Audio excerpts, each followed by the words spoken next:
Good morning, myself K C Meena, lecturer polytechnic college Alwar. आज मैं आपको सब्जेक्ट EL 301 इलेक्ट्रॉनिक सर्किट्स का जो फर्स्ट चैप्टर है FET and MOSFET amplifiers part 2 के अंदर common source FET amplifier at high frequencies पर उसके वोल्टेज गेन का फार्मूला कैसे ड्राइव करते हैं ये समझाने का प्रयास करूँगा। इससे पहले हम रिव्यू करेंगे कि पिछली क्लास में मैंने common source FET amplifier at low frequencies पर जो वोल्टेज गेन का फार्मूला कैसे ड्राइव करते हैं ये मैंने आपको समझाया था। ठीक है, तो इस बार मैं आपको common source FET amplifier at high frequencies पर जो वोल्टेज गेन का फार्मूला है कैसे ड्राइव होगा ये समझाने का प्रयास करूँगा। तो फर्स्ट ऑफ ऑल तो ये आपका बेसिक सर्किट है। आपका जो इनपुट है वो गेट और सोर्स के बीच में दिया जा रहा है और आउटपुट आपका इस ZL इम्पिडेंस आउटपुट इम्पिडेंस के अक्रॉस मिल रहा है। तो अपन जानते हैं कि हाई फ्रिक्वेंसीज पर जो इंटर इलेक्ट्रोड कैपेसिटेंस है वो सिग्निफिकेंट हो जाते हैं, जैसे कि गेट और सोर्स के बीच में CGS, ड्रेन और गेट के बीच में CGD और ड्रेन और सोर्स के बीच में CDS। ठीक है, तो इनको जब सिग्निफिकेंट हो जाते हैं तो इनको मिलाकर हाई फ्रिक्वेंसीज पर जो स्मॉल सिग्नल मॉडल बनता है उसको कंसीडर करते हुए या FET को के स्थान पर जो स्मॉल सिग्नल मॉडल है उसको प्लेस करते हुए जब इक्विवेलेंट सर्किट ड्रॉ करते हैं तो सर्किट इस प्रकार बनता है। ठीक है, आपका गेट और सोर्स के बीच में हमने इनपुट अप्लाई कर रखा है। ये आपका है CGS, ये CGD और ये CDS। ये है आपका ड्रेन रेजिस्टेंस और आउटपुट इम्पिडेंस जिसके अक्रॉस हमको आउटपुट मिल रहा है। ड्रेन और सोर्स, क्योंकि कॉमन सोर्स FET एम्पलीफायर है इसलिए सोर्स जो टर्मिनल है वो इनपुट और आउटपुट के बीच में कॉमन रहेगा। ठीक है, तो अब इसका जो प्रोसेस क्या रहेगा हमारा जो वोल्टेज गेन फॉर्मूले को डिराइव करने का, तो वोल्टेज गेन। ठीक है, तो वोल्टेज गेन का फॉर्मूला डिराइव करने के लिए हम इसमें नॉर्टन्स थ्योरम काम में लेंगे। नॉर्टन्स थ्योरम काम में लेंगे।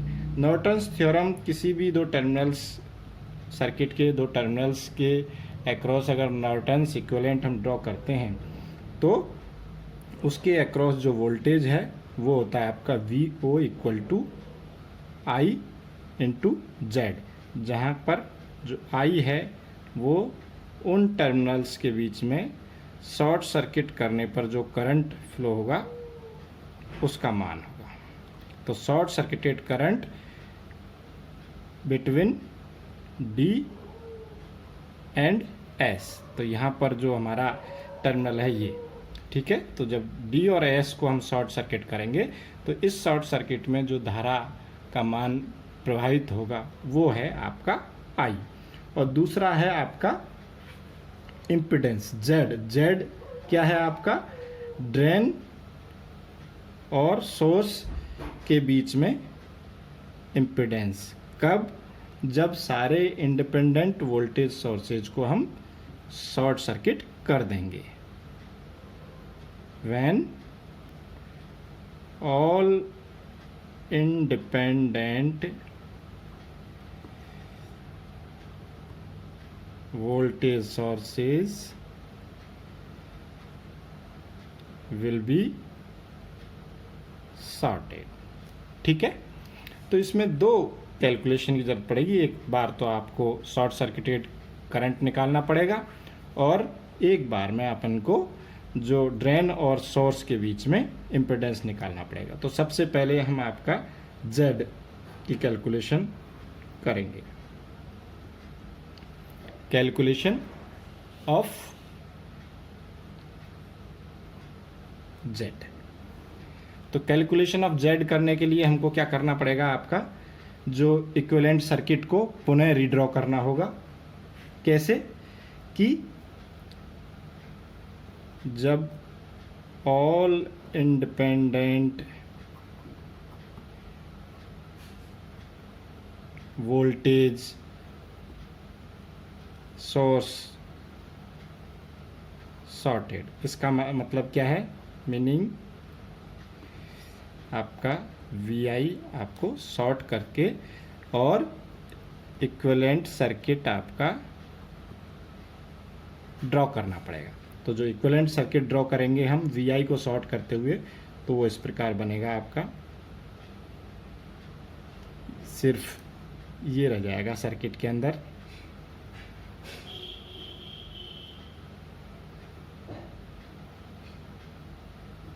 RD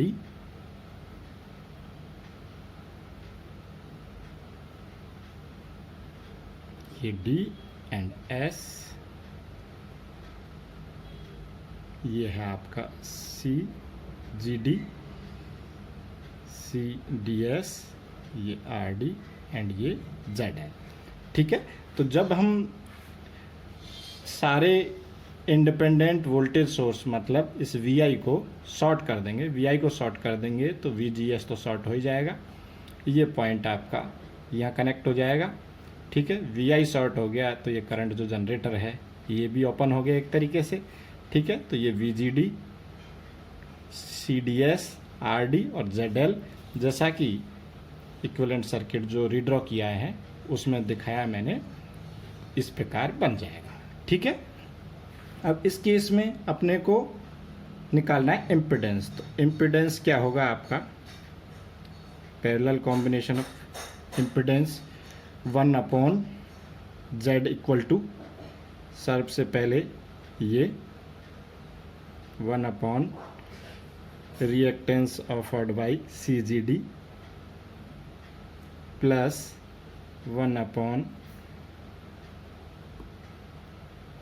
reactance offered by CDS plus 1/ ZL plus 1/ RD। अब अपन जानते हैं कि जो नेटवर्क में जब एक से ज़्यादा इम्पीडेंस या दो से ज़्यादा इम्पीडेंस पैरेलल में होते हैं तो उसका इक्विवेलेंट इम्पीडेंस निकालने के लिए उसको एडमिटेंस में कन्वर्ट करना आसान रहता है। तो एडमिटेंस की फॉर्म में इजीली हम उनको सिंपली एडिट करके इक्विवेलेंट एडमिटेंस निकाल लेते हैं और उसको इन्वर्ट करके हम पुनः आपका इम्पीडेंस निकाल लेते हैं। तो एडमिटेंस बराबर हो गया आपका, अपन जानते हैं Y equal to 1/Z equal to, ये हो गया आपका YL ZL का plus GD plus YGD plus YDS। तो Y इक्वल टू जो टोटल एडमिटेंस है वो हो गया आपका YL plus GD plus YGD YDS। ठीक है, तो इसको इक्वेशन नंबर आपका 2, इक्वेशन नंबर 1 कौन सी है, इक्वेशन नंबर 1 आपकी है ये, output voltage equal to short circuited current multiplied by impedance when independent voltage sources are short circuited.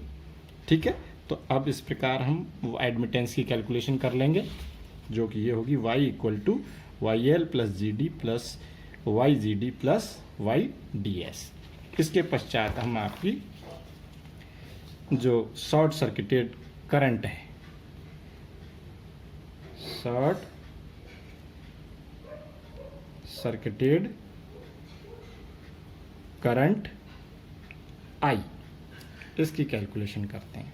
ठीक है, शॉर्ट सर्किटेड करंट की कैलकुलेशन करने के लिए हमको क्या करना पड़ेगा, D और S को शॉर्ट करना पड़ेगा। When D and S R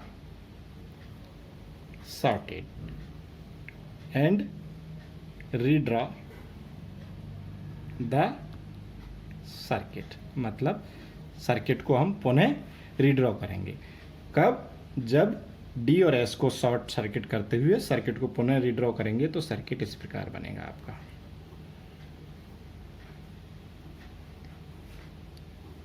circuit में सिर्फ आपके ये दो कैपेसिटेंस और करंट जनरेटर प्लस आपका ये रह जाएगा, ये आपका D, ये S, ये current generator GM into VI, ये VI, ये आपका CGS, ये आपका CGD, इधर आपका करंट I। अब यहाँ जो वोल्टेज होगा इस केस में ये VI होगा। अपन जानते हैं कि इस ब्रांच में जो करंट है वो दो भागों में डिवाइड हो रहा है, एक ये GM इंटू VI और दूसरा शॉर्ट सर्किटेड करंट। तो ये जो टोटल करंट है इस ब्रांच का करंट क्या होगा, इस कैपेसिटेंस के अक्रॉस वोल्टेज जो कि VI है इनटू इसकी एडमिटेंस। ठीक है, तो टोटल जो करंट हो गया इस ब्रांच में वो हो गया आपका VI multiplied by YGD equal to GM VI plus short circuited current. ठीक है, तो I इक्वल टू क्या हो गया आपका, short circuited current equal to minus GM plus YGD and VI आपका कॉमन। ये हो गया आपका इक्वेशन नंबर 3। ठीक है, अब जो हमने दोनों कैलकुलेशन कर लिए हैं, आपका शॉर्ट सर्किटेड करंट की और आपका impedance across D and S। ठीक है, अब जो इक्वेशन 1 है आपकी, from equation 1 that is VO equal to I into Z, इसमें दोनों का मान रख देंगे। VO बराबर I का मान क्या है, minus GM plus YGD multiplied by VI। Z का मान क्या है, Z का मान 1/Y, तो 1/Y का मतलब क्या हो गया, Y नीचे, Y equal to YL GD plus आपका YDS प्लस YGD। ठीक है, अब जो समीकरण को इस प्रकार लिख देंगे आप, VA upon VI equal to minus GM YGD upon YL plus GD plus YDS plus YGD। ठीक है, ये क्या है, ये आपका वोल्टेज गेन है। तो voltage gain of common source FET amplifier at high frequency equal to minus GM plus YGD divided by YL GD plus YDS plus YGD। ये एग्जैक्ट वोल्टेज गेन का फार्मूला है एट हाई फ्रिक्वेंसीज। ठीक है, अब इसके अंदर अपन approximation लगाते हैं। This is our voltage gain at high frequencies. ठीक है, अब एट लो फ्रिक्वेंसीज हम जानते हैं कि लो फ्रिक्वेंसीज पर आपके CGD और CDS को हम नेगलेक्ट कर देंगे, क्योंकि ये दोनों नेगलेक्ट किए जाएंगे। तो फॉर्मूला क्या हो जाएगा आपका, AV at LF equal to minus GM, ठीक है, minus GM upon YL plus GD। इनके मान हम रख देंगे आपके minus GM upon 1/ZL plus 1/RD। क्या होगा आपका, minus GM RD into ZL upon ZL plus RD बराबर माइनस GM RD और ZL का पैरेलल कॉम्बिनेशन। तो जैसा कि हमने पूर्व में लो फ्रिक्वेंसी का वोल्टेज गेन निकाला था, वो क्या निकाला था आपका, GM multiplied by R D और जेड एल का पैरेलल कॉम्बिनेशन। तो इस प्रकार मैंने आपको समझाने का प्रयास किया है कि जो लो फ्रिक्वेंसीज पर तो फार्मूला हम इस प्रकार डिराइव करते हैं, ठीक है, और हाई फ्रिक्वेंसीज के केस में कंसिडरिंग इंटर इलेक्ट्रोड कैपेसिटेंस हम आपको इस प्रकार, तो इसका रिव्यू मैं कर दूं आपको।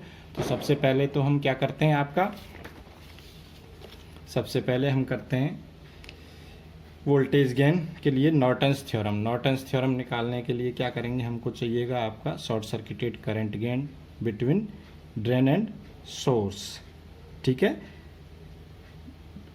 दूसरा जो इम्पिडेंस है ड्रेन और सोर्स के बीच में, कब, जब all independent voltage sources will be shorted.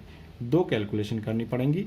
तो सबसे पहले हम करेंगे आपकी जो कैलकुलेशन है इम्पिडेंस की, तो सबसे पहले उसके लिए जो इनपुट है उसको शॉर्ट कर देंगे, हम इनपुट को शॉर्ट कर देंगे और सर्किट को रीड्रॉ करेंगे, ठीक है। तो सर्किट आपका इस प्रकार आएगा। उस केस में हम जो टोटल इम्पिडेंस निकालेंगे तो वो आएगा ये इस प्रकार।